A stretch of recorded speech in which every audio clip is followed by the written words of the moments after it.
This is Geoffrey Mwathi, who was found dead at the bottom of the Redwood Apartments located near the Kasarani area.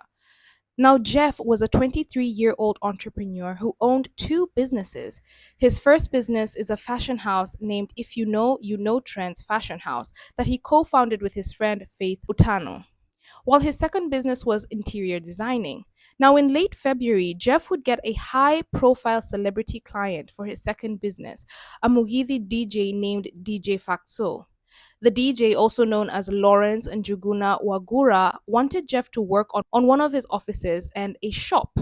Jeff, who was described as being very open and close with his mother who lived and worked in Qatar, sent voice notes to his mother to let her know of the good news. He told his mom of the business opportunity. However, he also asked her to lend him 200 Kenya shillings for transport to the meeting as it had been set up by DJ Faxo in Ruiru.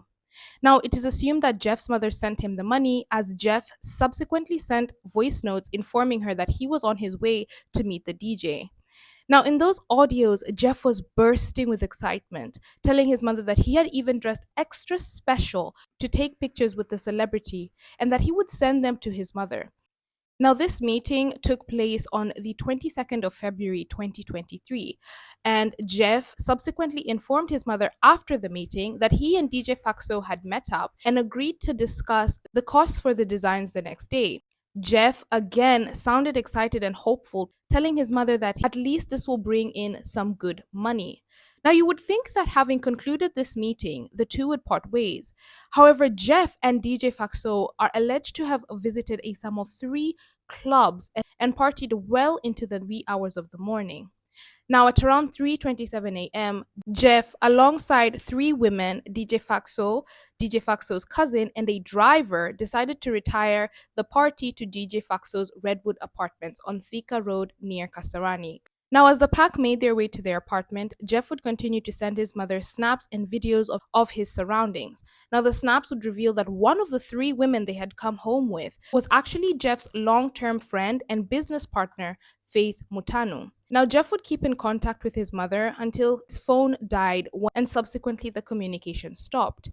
Now, Faith and the other two ladies are said to have been driven home by DJ Faxo at around 4:48 a.m., about an hour and 18 minutes after they had all arrived, which left Jeff and DJ Faxo's cousin and the driver in the apartment.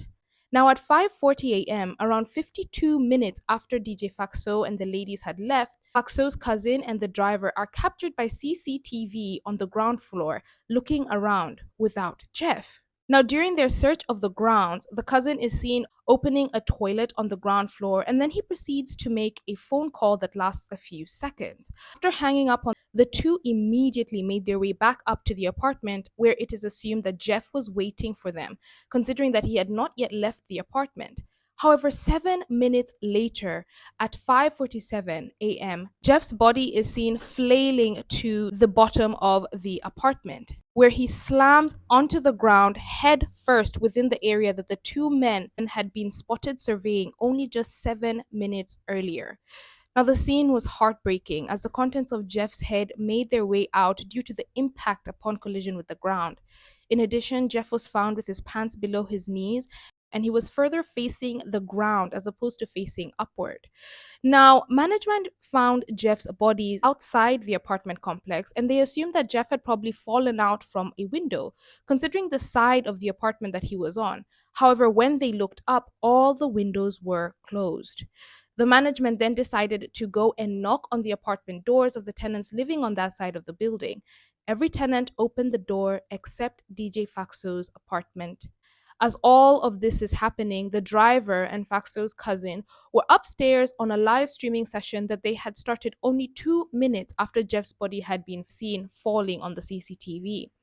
Now, according to sources, DJ Faxo says he came back home at around 9 a.m., went upstairs, and slept only to be awakened by neighbors upon the discovery of Jeff's body almost 4 hours later. DJ Faxo is said to have come down, looked at Jeff's body, and he had no remorse showing on his face. He then made his way back into the building. Now, upon police questioning DJ Faxo and the two men, they reported that Jeff jumped from the window of DJ Faxo's 10th floor apartment.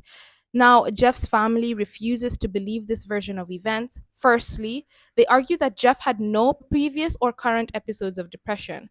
Moreover, Jeff is said to have been due to leave for school abroad in the coming months, so he had a lot to look forward to. Thirdly, concerns in the public have come up considering the fact that many people living within the apartment complex have taken pictures of the window that Jeff is alleged to have jumped through. People have brought up the concern that the window doesn't seem large enough for Jeff to have fit through without being stuffed in. In addition, questions were brought up regarding the validity of fact concerning the fact that Jeff jumped out of the window. Because remember, management looked up and said that they saw no windows open. If Jeff was the one who certainly jumped to his demise, then the window would have certainly been left open. So, who closed the window after Jeff jumped? Furthermore, the public also had questions concerning the fact that Jeff was found with his pants pulled down. If he was the one who flung himself out of the window, then how could this have been possible? Jeff's girlfriend has also recently cast a lot of suspicion on Faith Mutana, Jeff's friend and business partner, and one of the three women present on the night. She called Jeff's girlfriend the next day at 7 p.m.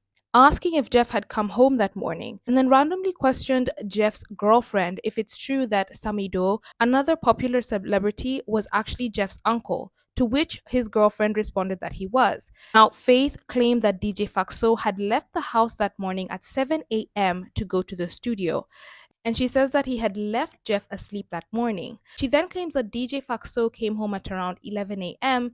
when he found that Jeff had left. During conversation with Jeff's girlfriend, Faith is alleged to have said that Jeff eventually left the house in slippers and left his shoes and his jacket over at DJ Faxo's house. Now, upon being further questioned by Jeff's girlfriend, Faith was alleged to have said that Jeff could not have left the building without a biometric scan of someone who lived there, so he may have passed out on the rooftop.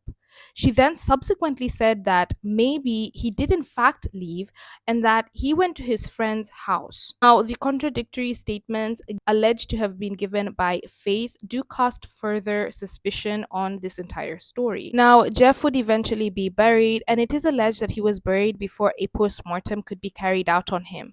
However, reports have come out that DJ Faxo posted a cryptic message on his Facebook only days before his burial. The message is alleged to have read, "Today I have decided to remind you that the wages of sin is death." Now, I will disclaim yet again that this is an ongoing case. Therefore, anything that has been said here has not been verified by a court of law and is simply a compilation of online sources.